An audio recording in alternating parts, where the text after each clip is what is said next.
afternoon, I come home from school, and my little 11-year-old sister goes, "Sarah, could you please bake challah this week? We really miss it so much." So every Friday afternoon, along with my sisters, and sometimes my mother, my brothers, we all get together and we bake challah. Challah is a traditional Jewish food. It's a bread, and it's eaten on our Sabbath, which is Saturday, and on festive holidays. On an article online entitled Flour Power, it talks about a family who has their own challah baking business, and they said that one of the most common phrases they have at their Sabbath table is, "Could you please pass the challah?" Everyone wants more and more challah. It's a delicious food, and it's traditional, so it brings families together. So today I will show you how you bake challah and how you braid it. And yeah, it's a simple technique, and it's very traditional, so it's something that hits home. So first I will explain to you the significance of challah, and then I will show you the ingredients that you put into making challah, and then I will teach you how to braid it. Okay, so in an article titled Challah, Rodin says that challah is a traditional Jewish bread which is eaten on the Sabbath and on festival holidays, and a blessing is said over it. So there are many symbolic reasons as to why we eat challah, so I'm going to give you a few.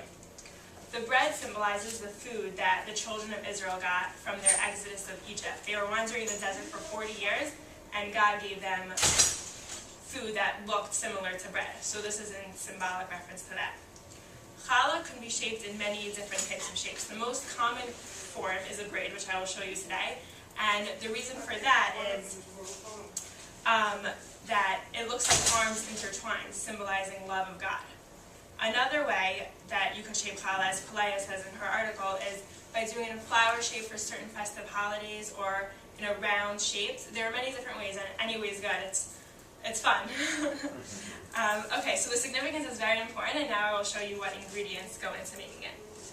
So in one bowl, you take warm water and yeast, and you mix those together.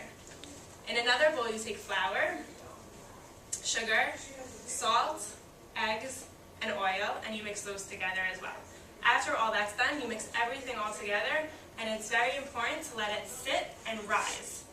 Letting it sit and rise will make it fluffy and even more delicious. Okay, so after you do that, you separate the challah. So here I'm going to show you a 6-braided challah. Can everyone see properly? Is good? Okay. So what you do is you take six pieces of challah and you make them into strands like this, straight strands. And then what you do is you connect them all at the top, at the tip.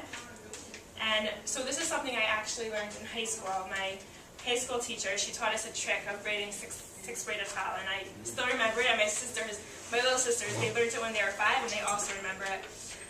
The chant goes second over all, first over middle. So what you do is, okay, so you take the second strand and you put it over the whole thing. Then you take the first strand from the same side and you put it over to the middle.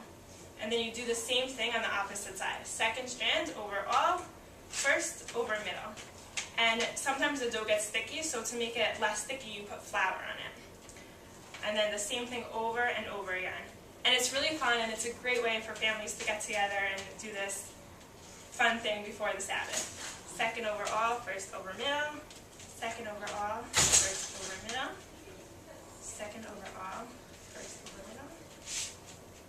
And you keep doing it until you reach the end. And many people, they put egg over it before they place it into the oven to give it an oily, like a glossy effect. And here you have it, challah. And I brought one that's made. I forgot to bring it up, but I'll show it to you after. Okay, so that's challah, and it's really fun.